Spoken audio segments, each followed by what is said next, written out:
ನಮಸ್ಕಾರ.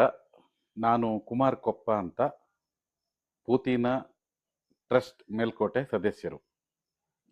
ಚಲುವರಾಯಸ್ವಾಮಿಯವರು ಜಿಲ್ಲಾ ಪಂಚಾಯಿತಿ ಸದಸ್ಯರಾಗಿ, ಉಪಾಧ್ಯಕ್ಷರಾಗಿ, ಶಾಸಕರಾಗಿ, ಸಂಸದರಾಗಿ, ಮಂತ್ರಿಗಳಾಗಿ ಈ ಜಿಲ್ಲೆಗೆ ಅಪಾರವಾದಂಥ, ಗುರುತಿಸುವಂಥ, ಇತಿಹಾಸ ಆಗಿ ಉಳಿಯುವಂಥ ಬಹಳಷ್ಟು ಕೆಲಸ ಕಾರ್ಯಗಳನ್ನು ಮಾಡಿರೋದನ್ನು ಅವು ಸಾಕ್ಷೀಭೂತವಾಗಿ ನಮ್ಮೆದುರುಗಡೆ ಇವೆ.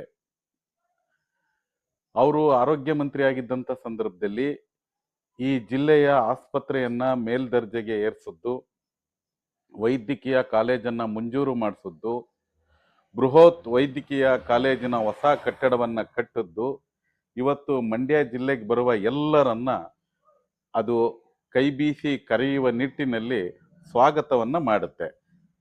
ಮತ್ತದೇ ಚಲುವರಾಯಸ್ವಾಮಿಯವರು ಸಾರಿಗೆ ಮಂತ್ರಿ ಆಗಿದ್ದಂಥ ಸಂದರ್ಭದಲ್ಲಿ ಪ್ರಾದೇಶಿಕ ಸಾರಿಗೆ ಕಚೇರಿ ಮತ್ತು ಸಾರಿಗೆ ಕಚೇರಿಯನ್ನ ಆವಿಷ್ಕಾರಗೊಳಿಸಿದ್ದು, ನಾಗಮಂಗಲದಲ್ಲಿ RTO ಕಚೇರಿಯನ್ನ ತೆರೆದದ್ದು, ನೂತನ ಬಸ್ ನಿಲ್ದಾಣಗಳನ್ನ ಇಡೀ ಜಿಲ್ಲೆಯಾದ್ಯಂತ ಪ್ರಾರಂಭ ಮಾಡಿದ್ದು, ಕಾವೇರಿ ಭವನ ಅಂದ್ರೆ ನೀರಾವರಿ ಇಲಾಖೆಯ ಕಟ್ಟಡ ಮತ್ತು PWD ಭವನ ಲೋಕೋಪಯೋಗಿ ಇಲಾಖೆಯ ಭವನಗಳು ಮಂಡ್ಯಕ್ಕೆ ಎರಡು ಕಣ್ಣಿದ್ದ ಹಾಗೆ ಸ್ವಾಗತ ಮಾಡುತ್ತೇವೆ.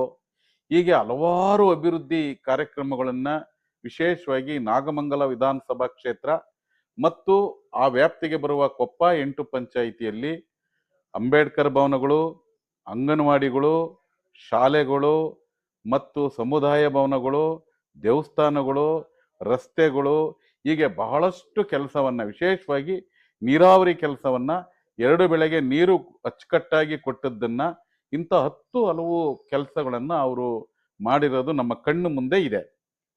ಈಗ ಮಾನ್ಯ ಚಲುವರಾಯಸ್ವಾಮಿಯವರು ಕೃಷಿ ಮಂತ್ರಿ ಆದ ನಂತರ ಒಂದು ಹೊಸ ಇತಿಹಾಸವನ್ನೇ ಮಂಡ್ಯ ಜಿಲ್ಲೆಯಲ್ಲಿ ಸೃಷ್ಟಿ ಮಾಡಿದ್ರು. ಅದೇನಪ್ಪ ಅಂದ್ರೆ, ಬಹಳಷ್ಟು ಈ ಜಿಲ್ಲೆಯ ಗಂಡು ಮೆಟ್ಟಿದ ರಾಜಕಾರಣಿಗಳು, ದೊಡ್ಡ ದೊಡ್ಡ ರಾಜಕಾರಣಿಗಳು ಕನಸಿನ ಕೂಸಾಗಿದ್ದಂಥ, ಅವ್ರ ಕೈಲಿ ಸಾಧ್ಯ ಆಗದೇ ಇರುವಂತ ಕೃಷಿ ಕಾಲೇಜನ್ನ, ಕೃಷಿ ವಿಶ್ವವಿದ್ಯಾನಿಲಯವನ್ನ VC ಫಾರಂಗೆ ತಂದದ್ದು ಅದು ಇತಿಹಾಸವೇ ಸರಿ. ಅದರ ಒಟ್ಟಿಗೆ ಹಾಳು ಕೊಂಪೆಯಾಗಿದ್ದಂಥ, ಕೆಟ್ಟಿ ನಿಂತಿದ್ದಂಥ ಮಂಡ್ಯ ಸಕ್ಕರೆ ಕಾರ್ಖಾನೆಗೆ ಪ್ರಾರಂಭದ ದಿನಗಳಲ್ಲೇ 50 ಕೋಟಿ ಅನುದಾನವನ್ನ ತಂದದ್ದು ಅವರ ಹಿರಿಯ ರಾಜಕಾರಣದ ಮುಸುದಿ ತನಿಖೆ ಹಿಡಿದ ಕನ್ನಡಿ.